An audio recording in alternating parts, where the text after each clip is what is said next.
കാസർഗോഡിന്റെ കിഴക്ക് വടക്കേയറ്റത്ത് സ്ഥിതി ചെയ്യുന്ന ഒരു നാടാണ് അടൂർ. കുറച്ച് അപ്പുറത്താണ് കർണാടക സംസ്ഥാനം. ആ നാടിനെ കുറിച്ചാണ് ഞാൻ പറയുന്നത്. നമ്മുടെ നാടിനെ കുറിച്ച്. മാനവ മതമൈത്രിക്ക് പേര് കേട്ട എൻ്റെ നാട്. ജാതിമത രാഷ്ട്രീയ വേർതിരിവില്ലാതെ നമ്മളെല്ലാവരും ഈ നാടിനെ, ഉത്സവത്തെ നെഞ്ചിലേറ്റുന്നവരാണ്. പ്രവാസത്തിന് പോയവർ നാട്ടിലേക്ക് എപ്പോഴാണ് വരുന്നത് എന്ന് ചോദിച്ചാൽ അത് ജാതിമത ഭേദമന്യേ പറയും, അടൂർ ഉത്സവത്തിനാണ്. അതെ, ഈ നാട്ടുകാർ മുഴുവൻ നെഞ്ചിലേറ്റിയതാണോ ഈ ക്ഷേത്രവും നന്മ നിറഞ്ഞ ഈ നാടും? മഹാഭാരതത്തോളം പഴക്കമുണ്ട് എൻ്റെ നാട്ടിലെ മഹതോഭാര ശ്രീ മഹാലിംഗേശ്വര വിഷ്ണു വിനായക ക്ഷേത്രത്തിന്.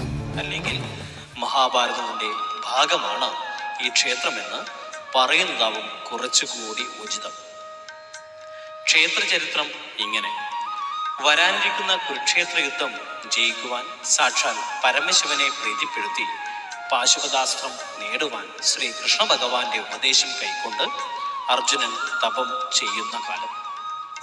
അസ്ത്രവിദ്യയിൽ അജയ്യനായ അർജുനനെ ഒന്ന് പരീക്ഷിക്കുവാൻ വേണ്ടി പാർവതി സമേതം പരമശിവൻ അവിടേക്ക് കിരാത വേഷത്തിൽ എത്തുന്നു. മുമ്പ് ശാപത്താൽ മൂക്കൻ എന്ന ഒരു അസുരൻ പന്നിയായി അവനത്തിൽ അലഞ്ഞു നടക്കുകയായിരുന്നു. അസുരന്റെ ശാപമോക്ഷവും അർജുന പരീക്ഷണവും ഒരുമിച്ച് നടത്തുവാൻ വേണ്ടി വേടനും വേടത്തിയുമായി രൂപം മാറി അവർ വേട്ടയാടി തുടങ്ങി. മൂക്കൻ എന്ന അസുരന്റെ ശാപമോക്ഷമായിരുന്നു ആദ്യ ലക്ഷ്യം. അതുകൊണ്ട് ആ പന്നിയെ ലക്ഷ്യം വെച്ച് വേടൻ അസ്ത്രം തൊടുത്തു. ശരം കൊണ്ട പന്നി ഉച്ചത്തിൽ കരഞ്ഞുകൊണ്ട് അർജുനൻ തപസ് ചെയ്യുന്ന വഴിയെ ഓടുകയായി. തൻ്റെ തപസ്സിനെ ഭംഗമുണ്ടാക്കിയ പന്നിയെ ലക്ഷ്യം വെച്ച് അർജുനനും അസ്ത്രം തൊടുത്തു. ആ പന്നി ഓടിപ്പോയി ഒരു കുളത്തിൽ വീണെന്നാണ് പറയപ്പെടുന്നത്. ആ സ്ഥലം പന്നിക്കുളം എന്ന പേരിൽ പിന്നീട് അറിയപ്പെട്ടു.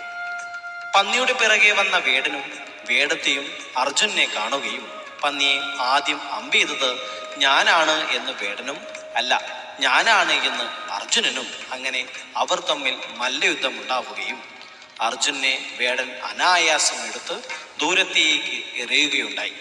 അർജുനൻ ഉരുണ്ട് വന്ന് വീണ ഇടത്താണ് ഇന്ന് ക്ഷേത്രം സ്ഥിതി ചെയ്യുന്നത്. കേവലം ഒരു വേടനാൽ തനിക്ക് പരാജയമുണ്ടായതിൽ ലജ്ജ തോന്നിയ അർജുനൻ മണൽ കൊണ്ട് ശിവലിംഗം ഉണ്ടാക്കുകയും ശിവലിംഗത്തിന് പുഷ്പാർച്ചന നടത്തുകയും ചെയ്തു. എന്നാൽ ശിവലിംഗത്തിൽ അർപ്പിച്ച പൂക്കൾ ചെന്ന് വീഴുന്നത് വേടന്റെ പദങ്ങളിലാണ്. അപ്പോഴാണ് അർജുനന് കാര്യം മനസ്സിലാകുന്നത്. എൻ്റെ മുന്നിൽ നിൽക്കുന്നത് വേടനല്ല, സാക്ഷാൽ പരമശിവനാണ് എന്ന്. ഒടുവിൽ അർജുനനെ പാശുപതാസ്ത്രം നൽകി അനുഗ്രഹിച്ച് ശിവപാർവതിമാർ കൈലാസത്തിലേക്ക് മടങ്ങി. അർജുനൻ ഉരുണ്ടുവന്ന് വീണ സ്ഥലമായത് കൊണ്ടാണ് ഇവിടുത്തെ സ്ഥലത്തിന്റെ പോസ്റ്റ് ഓഫീസിന് ഉരുടൂർ എന്ന പേര് വന്നതെന്ന് പറയുന്നു. അർജുനൻ മണൽ കൊണ്ട് ഉണ്ടാക്കിയ ശിവലിംഗമാണ് ഇന്നും ഇവിടെ ആരാധിക്കുന്ന സാക്ഷാൽ ശ്രീ മഹാലിംഗേശ്വര ചൈതന്യം കുടികൊള്ളുന്ന എന്നെയും എൻ്റെ നാടിനെയും കാത്തുരക്ഷിക്കുന്ന ആ മഹാശക്തി ചൈതന്യം. അടൂർ ക്ഷേത്രം നിലവിൽ വന്നതിന് ശേഷം ക്ഷേത്രോത്സവത്തിന് മുന്നോടിയായി അർജുനനും പരമശിവനും കണ്ടുമുട്ടിയ കൗഡീങ്ങാനം എന്ന മൂലസ്ഥാനത്ത് പോയി പൂജകൾ ചെയ്തതിന് ശേഷമാണ് ക്ഷേത്രത്തിൽ ഉത്സവം ആരംഭിക്കുന്നത്. പിന്നീടത് ചില കാരണത്താൽ കാനന മധ്യത്തിലുള്ള രക്തേശ്വരി ദേവി ചൈതന്യം കുടികൊള്ളുന്ന മൂലസ്ഥാനത്തേക്ക് പോകുന്നത് ഇല്ലാതായി. ഇപ്പോൾ വീണ്ടും ദേവവിധി പ്രകാരം മൂലസ്ഥാനത്തേക്കുള്ള യാത്ര ഏകദേശം 400 വർഷത്തിനും ശേഷം 2013 പുനരാരംഭിക്കുന്നു. അതിനുശേഷം വീണ്ടും 12 വർഷം കഴിഞ്ഞ് ഈ വരുന്ന 2025 ജനുവരി 14 മകരസംക്രമണ മഹോത്സവത്തോടനുബന്ധിച്ച് കൗഡിങ്ങാനം അടൂർ ശ്രീ ക്ഷേത്രത്തിന്റെ മൂലസ്ഥാനത്തേക്ക് യാത്ര പോകുവാനുള്ള തയ്യാറെടുപ്പിലാണ് നാടെങ്ങും.